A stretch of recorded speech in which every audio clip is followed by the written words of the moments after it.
Bismillahirrahmanirrahim. Assalamualaikum warahmatullahi wabarakatuh dan salam sejahtera kepada tuan-tuan dan puan-puan semua. Okey, untuk pada petang ni anda semua akan bersama dengan saya iaitu selaku penceramah pertama dalam program 10 minit bersama kaunselor.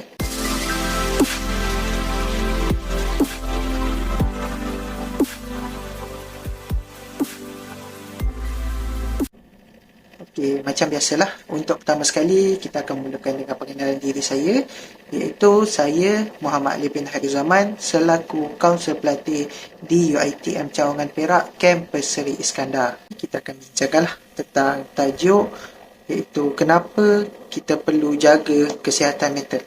Okey, untuk pertama sekali, bila kita sebut tentang kesihatan ni, banyak faktor yang kita boleh bincangkan tentang kesihatan.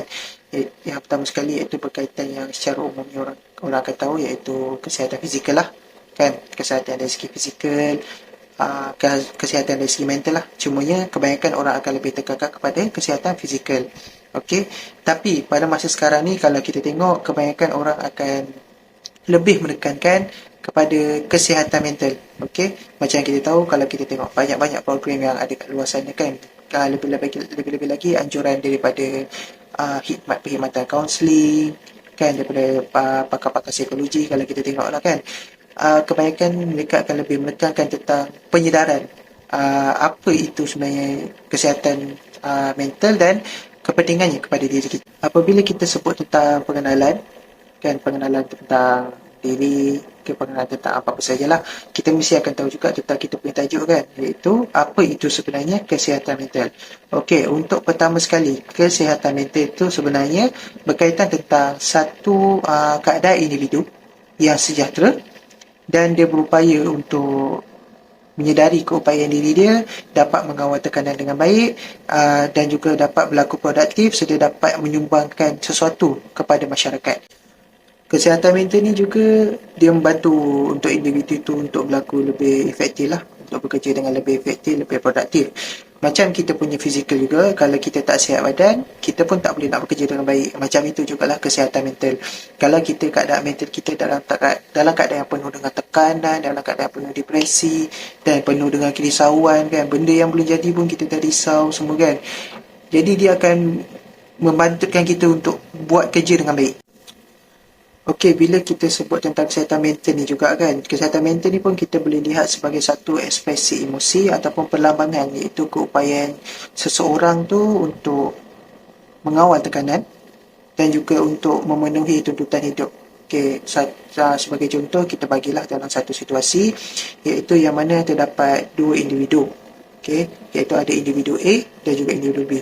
Okey, pekerjaan yang sama, situasi pekerjaan yang sama, tapi individu A ni kita boleh kata dia bekerja dengan baik. Okey, maksudnya produktif, efektif, bekerja memang dengan memang A. Tapi bila individu B ni pula, dia jadi macam seorang yang tertekan, stres sampaikan dia tak boleh nak bekerja dengan elok, bekerja dengan baik. Sebab apa? Sebab bila keadaan kesihatan mental kita, kan saya kata tadi, ekspresi emosi dan juga keupayaan untuk mengawal tekanan. Maksudnya individu A ni dia dapat mengawal tekanan dia dengan baik dan juga dia kat situ kita boleh nampak kesejahteraan diri dia, kesejahteraan mental dia dalam keadaan yang baik. Maksudnya dia dapat mengawal tekanan diri, dapat mengawal tekanan dalam pekerjaan, dia dapat mengawal baik sampaikan dia boleh jadi produktif. Tapi manakala individu B ni dia tak dapat nak kawal dengan baik. Okey, dia tak dapat nak kawal dengan baik disebabkan salah satu faktor mungkin ada situasi yang mana membuatkan dia rasa tertekan, membuatkan dia rasa depres ataupun ada sedikit anxiety lah. Okey, yang tiga yang saya sebut ni iaitu depression, stress dan anxiety adalah kita punya macam tiga major. Okey, maksudnya tiga faktor utama yang boleh membawa kepada masalah kesihatan mental. Selain itu, tahap kesihatan mental pun sebenarnya taklah orang kata akan sentiasa dalam keadaan positif pada satu masa. Tapi dia pun boleh juga berubah-ubah. Mungkin daripada keadaan pagi dia okey, tiba-tiba petang dia tak okey. Ataupun hari ni dia okey, esok dia tak okey. Itu kita kata ada daripada segi kesihatan mental ni akan ada perubahan disebabkan terdapat orang kata banyak jugalah faktor, antaranya iaitu faktor pada individu itu sendiri, faktor sosial dan juga persekitaran. Lepas tu antara faktor sosial, psikologikal dan biologi dia tentukan tahap kesihatan seseorang itu pada satu masa. Sebagai contoh, kesihatan mental ni disebabkan masalah sosioekonomi, pertukaran keadaan tempat kerja, lepas tu tekanan kat tempat kerja dan juga penyakit fizikal lah. And bila kita macam kita kata kita ada injuries ke, and kecederaan di tempat kerja, dia pun boleh mengganggu lah kita punya keadaan emosi kan. Sedangkan kita kalau macam katakan siku kita pun terlanggar meja pun kita dah sakit lah. And katakan ibu jari terlanggar meja pun kita rasa kita dah bad mood, dah cukup bad mood dah kan. Ini pula lagi kan kadang-kadang macam tekanan-tekanan yang banyak kan.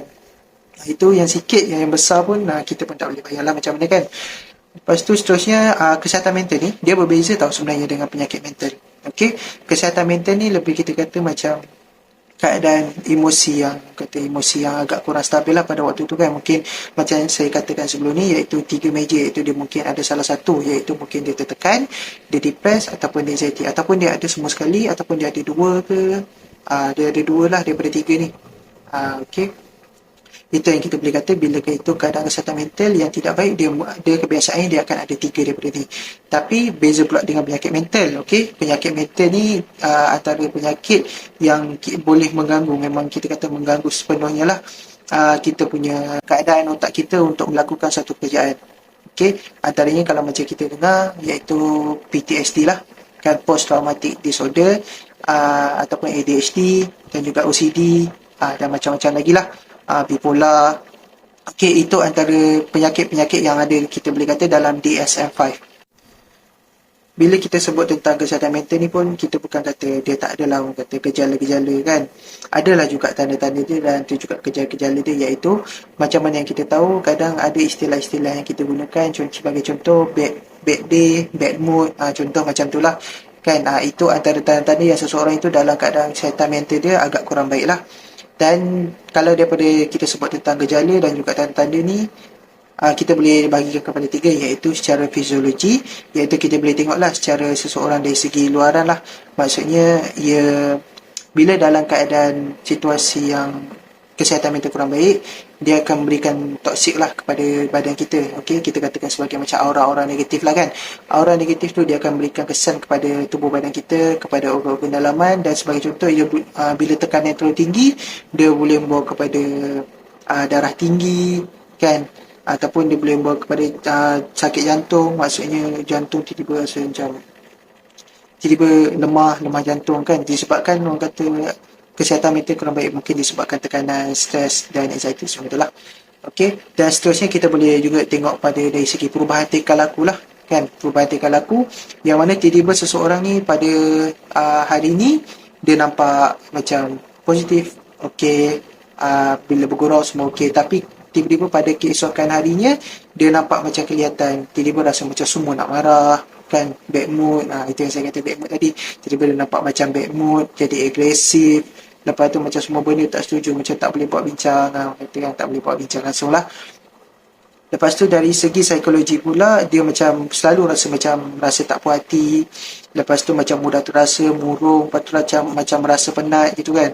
Tiba-tiba macam pada dia okey kan, dia bangun pagi, tidur awal, tapi pada keesokan hari bila dia nak bekerja tu, dia rasa macam dia penat. Tiba-tiba dia rasa penat, tiba-tiba dia rasa macam tak boleh nak orang kata produktif. Tak boleh nak produktif. Itu kita boleh kata tanda antara gejala yang dia ni sedang mengalami kesihatan mental yang agak negatif lah. Okay, macam saya kata tadi 3, iaitu dari segi fisiologi, dari segi tingkah laku dan juga psikologi. Okey, untuk seterusnya saya nak sebutlah tentang kesihatan mental dan juga penyakit mental, yang mana saya kata sebelum ni dua-duanya berbeza tetapi saling berkait. Okey, yang mana saya kata macam ni sebabnya bila kesihatan mental ni kita tak dapat kawal dengan baik, tak dapat selesaikan dengan baik kan, kita tak dapat nak settlekan pun masalah-masalah kesihatan mental tu, kita terus rasa macam keadaan tertekan, keadaan depressed, murung, risau, anxiety kan. Jadi sampai satu tahap tu bila kita biar dia akan menjadi satu penyakit mental. Okey, dia dah membawa kepada macam fungsi otak kita dah berkurang. Okey, sebabnya bila kita terlalu macam, kalau kita ingat dalam satu kajian, iaitu kajian tentang fungsi otak kan, bila perbezaan antara orang yang mempunyai keadaan mental yang sihat dan juga keadaan mental yang baik. Okey, bila saya sebut tentang kesihatan mental dan juga penyakit mental, dua-duanya ada perbezaan tetapi ada juga perkaitan dia sebenarnya. Bila tentang kesihatan mental, kita tak dapat kawan dengan baik, kan, kita tak dapat nak kendalikan dengan baik, ianya akan berikan tekanan secara berterusan, depresi secara berterusan, dan ia akan bawa kepada penyakit mental lah. Dan bila penyakit mental ni pula, bila kita kaitkan dengan tekanan hidup, ianya sangat berkait rapat lah. Okey, sebagai contoh, bila saya sebut tentang penyakit mental ni juga, individu-individu yang mempunyai sejarah keluarga yang ada penyakit mental, ada juga yang ada faktor psikologi dan juga faktor personality, ketidakseimbangan bahan kimia dan juga yang nama lain otak, dia mungkin akan berikan kesan kepada kita punya kefungsian otak tu, dan itu juga akan berikan kepada penyakit mental itulah. Dan individu itu akhirnya akan potensi untuk mendapatkan penyakit seperti kemurungan, penyakit bipolar dan skizofrenia. Okey, seterusnya, dari segi rawatan, dia tak ada rawatan yang diperlukan untuk kesihatan mental. Disebabkan sebab langkah pencegahan perlu dilakukan, dia tidak berkembang menjadi penyakit mental macam saya kata tadi lah. Dari segi rawatan pula, dari segi individu yang mempunyai masalah kesihatan mental, dia tak perlu apa-apa rawatan sebenarnya, cuma dia perlulah langkah-langkah pencegahan. Okey, kenapa tak perlukan rawatan? Disebabkan rawatan ni hanya kepada individu yang betul-betul teruk sajalah, kan. Sebagai contoh, yang mempunyai penyakit-penyakit mental, dan macam saya sebutkan tadi, sebab setiap penyakit tu perlukan rawatan yang khusus dan perlukan berjumpa dengan doktor psikiatri. Okey, seterusnya kita akan sebut tentang langkah-langkah dan juga tips lah, kita boleh sebut sebagai tips kan, dalam menjaga kesihatan mental kita. Sebabnya kenapa akan ada individu yang persoalkan tak ada langkah ataupun tips kan yang boleh diberikan untuk pastikan keadaan mental kita dalam keadaan yang baik, kan. Sebabnya daripada awal sampailah habis, saya lebih ceritakan tentang definisi, tentang komplikasi, simptom, tanda-tanda, kan, dan juga kesan lah sekiranya kita tak menjaga keadaan kesihatan mental kita dengan baik. Jadi untuk langkah yang pertama, langkah yang pertama saya lebih tekankan tentang senaman lah, yang mana kita perlu luangkan selama 10 hingga ke 30 minit sehari bagi aktiviti senaman lah. Apa-apa saja aktiviti senaman seperti yoga, stretching, berjoging, gym, ataupun kita pergi ke gym terdekat lah, ataupun ada peralatan gym kat rumah, kan. Tapi ikut kepada kemampuan diri lah. Okey, sebabnya bila kita bersenam ni, ianya akan bantu melancarkan peredaran darah dan memberikan oksigen yang mencukupi ke otak. Bila otak kita mendapat oksigen yang cukup, kita akan dapat berfungsi dengan baiklah. Kita akan lebih efektif, lebih produktif. Okey, dan seterusnya dari segi komuniti, okey, yang mana kita perlu melibatkan diri dengan komuniti-komuniti kemasyarakatan yang terdekat lah. Okey, elakkan diri daripada persendirian. Sebabnya bila kita persendirian ni, kita akan lebih rasa macam kesunyian, dan kesunyian ni akan membawa kepada kita membawa kepada kemurungan lah. Dan seterusnya iaitu berkaitan tentang pemakanan. Okey, bila kita sebut tentang pemakanan ni, mesti orang kata akan sebut tentang diet, kan. Okey, sebenarnya bila kita sebut tentang diet ni, bukan orang kata daripada segi pengurang makanan, cuma dia kita mengawal dari segi pemakanan kita. Okey, sebagai contoh, kita satu hari kita makan sampai 5 kali, kan. Kita makan sampai 5 kali tu pula adalah nasi, kan. Kita tahu yang makanan nasi ni berat sebenarnya, kan. Tapi bagi setengah individu, dia makan banyak disebabkan dia bekerja berat. Tapi bagi individu yang kurang bekerja berat, kita perlulah orang kata mengawal, okey, daripada segi pengambilan makanan tu. Sebagai contoh, satu hari tu cukuplah kita sekadar untuk 3 kali dan pada portion yang disesuaikan. Okey, dan seterusnya iaitu berkaitan tentang rehat lah. Okey, kita perlu seimbangkan masa untuk bekerja dan masa untuk rehat.